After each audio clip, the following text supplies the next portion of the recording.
There's a secret about ancient Rome that most people don't know. Marriage there wasn't about love. Even more surprising, it was completely normal for a Roman man to have relationships outside of marriage, with women, with men. Sometimes even both at the same time.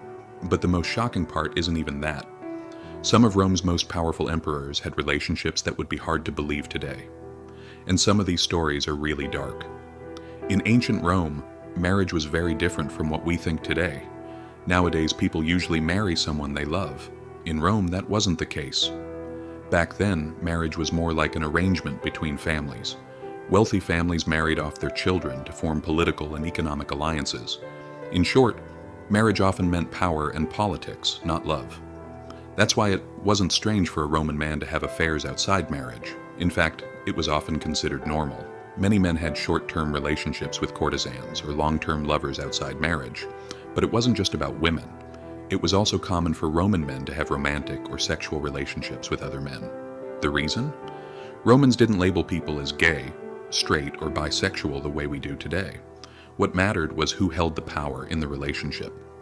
Being the dominant partner was linked to respect and prestige. In a typical male-female relationship, the man was dominant, the woman passive. When two men were involved, things got more complicated.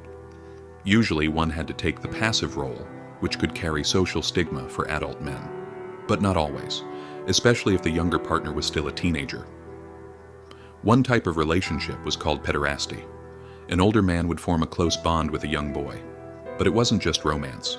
It often involved mentorship. The young man would receive education, connections, and opportunities to advance in society.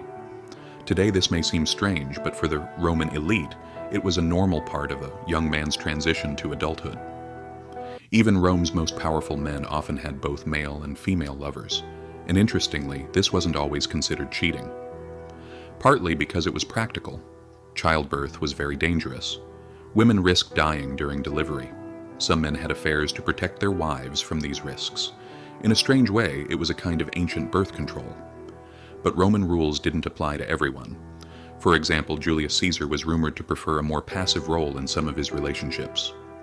The gossip spread because it didn't match the image of a strong leader. Another emperor, Hadrian, had a completely different story. Although he was married to a woman for political reasons, historians believe he had no romantic interest in her. Hadrian had someone far more special in his life, a young, handsome boy named Antinous. Hadrian adored him, provided an excellent education, and traveled the empire together. But their story didn't end happily. On a journey to Egypt, Antinous mysteriously drowned in the Nile. Hadrian was heartbroken. To honor him, he founded a city near the place he died and named it after him. He even minted coins with Antinous' face and declared him a god. This was extremely rare, and the worship of Antinous spread throughout the empire. But Roman emperors' stories don't stop there. Some of the strangest involve Nero. Nero had relationships with men, but what made him different were his extravagant ceremonies. Once, he married a former slave named Pythagoras. He even played the bride wearing a veil. This shocked the public because an emperor was expected to be the dominant masculine figure.